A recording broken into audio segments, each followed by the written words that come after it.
Bonjour lecteurs de notre chaîne YouTube et aux membres des forums de rcmac.com et rcmac Vintage. Alors là, je vais vous présenter une nouveauté qui me fait plaisir hein, parce que moi je suis collectionneur de voitures anciennes et j'adore en plus les vieilles Citroën, les vieilles voitures. Je collectionne aussi les voitures anciennes mais les grosses. Hein. Et donc une des voitures mythiques françaises, c'est la Méhari. Et à une époque, hein, c'était vraiment tout début des années 80. Il y a même peut-être fin des années 70, je me rappelle plus, c'est plutôt début des années 80. Il y a une marque française, hein, Sodimo, qui a sorti une voiture, c'était la Méhari. Et donc avec une carrosserie qui était à l'époque en ABS, alors maintenant on reproduit plutôt en Lexandre, hein, ça permet de faire des décorations à l'intérieur un peu plus originales, un peu plus solides, qui sont moins sensibles à la rayure. Et le problème c'est que cette carrosserie, c'était compliqué d'en trouver. Surtout, moi, j'en avais une ou deux, mais qui étaient d'une reproduction qui était quand même pas terrible. Pourquoi? Parce que le moule est très grand. Et alors déjà, ça coûte cher. Il y a beaucoup de détails, voilà, comme des parties qui sont un peu fines, comme ici, tout ça. Donc c'était difficile de faire un moule solide, qui soit bien fini.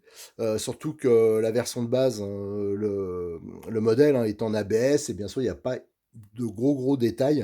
Alors, on avait fait une première tentative, hein, c'est moi qui avais fourni la carrosserie. Et donc Cyril de Modis 34 qui reproduit beaucoup de carrosseries anciennes, et même aussi des modernes. Hein. Il a vraiment une belle gamme. Donc j'ai insisté. Il y a eu beaucoup de ratés. Vous voyez en dessous, il y en a pas mal, c'est des ratés. Et enfin là, ils ont sorti une carrosserie qui est vraiment très bien finie, bien épaisse, même sur les flancs, parce que les versions, les prototypes d'il y a déjà un an, sur le côté là, c'était vraiment très fin. C'était un peu le problème. Là, c'est bien épais. Le seul truc, c'est que d'habitude, les carrosseries de Cyril, elles sont pas très chères. Hein. Elles sont entre 18 et 20 euros. Là, ça demande une plaque entière. D'habitude, ils arrivent à faire qu'une plaque de carrosserie. Là, on peut en faire qu'une. Et en plus, il y a beaucoup de ratés. Vous voyez, là, il y a deux belles carrosseries.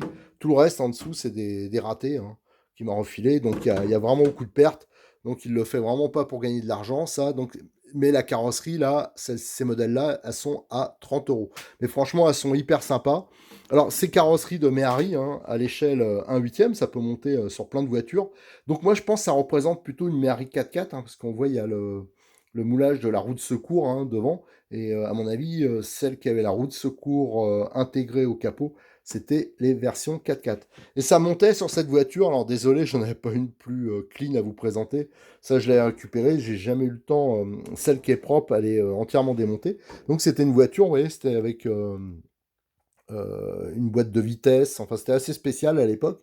Et il y avait des bras de suspension comme la 2 chevaux un peu, donc qui est comme une Méhari finalement. Et cette carrosserie, vous voyez, bien sûr, elle va parfaitement dessus. Voilà, donc ça ira. Bien sûr, il faut faire les découpes, tout ça, mais vraiment, ça va être hyper sympa. On va pouvoir faire des super décorations sur cette base-là. Mais c'est pas uniquement sur la voiture d'époque. Là, je vais prendre. Alors là, j'avais pas un TT moderne spécialement à côté de moi. Là, j'ai pris tiens, une vintage encore. Donc, c'est les mêmes dimensions que les TT actuels, hein. Ou même certains gros 1/10. Et on peut voir que la carrosserie, au niveau empattement, tout ça, ça monte parfaitement. Donc ceux qui veulent se faire plaisir, pourquoi pas faire un rallye game avec une carrosserie de Méhari, ça pourrait être assez sympa aussi, un peu original, mais il y a plein de possibilités. On peut le monter parfaitement sur des voitures modernes. Après, bien sûr, il faudra sûrement faire quelques adaptations. Mais au niveau empattement, en tout cas, c'est nickel. Voilà, c'était juste pour vous annoncer ça, parce que franchement, je suis hyper content de cette carrosserie. C'est quand même hyper original et ce qu'on manque en RC, surtout à l'échelle 1/8, c'est d'originalité. Les buggy, ils ont tous la même tronche, tout ça. Donc là, au moins, il y a possibilité de faire quelque chose qui est sympa. Et notamment nous qui essayons de faire, pas actuellement, avec le Covid, c'est sûr que c'est compliqué, mais habituellement, on essaye de faire pas mal de démonstrations auprès du public, tout ça. Moi, j'imagine bien des petites démonstrations avec des carrosseries de Méhari. Là, la 2 chevaux, il avait jusqu'à présent une 2 chevaux, là, mais qui était pas parfaite, loin de là, au niveau moulage.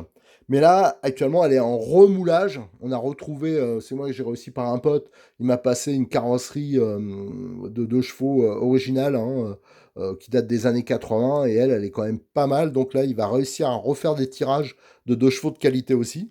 Alors pareil, hein, il y a eu un changement de matière, tout ça, donc ça coûtera un poil plus cher pour ces carrosseries de grande dimension, mais je pense que ça vaut le coup.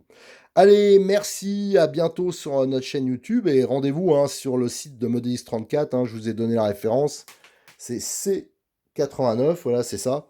Et il n'y en a pas des masses de dispo, donc si vous en voulez, moi j'en ai déjà pris deux, je crois qu'il y en a reçu 5-6, enfin il n'en a pas reçu beaucoup, parce que franchement, je comprends, techniquement, ça a été très très long à être mis en œuvre, hein, parce que c'est pas facile à faire.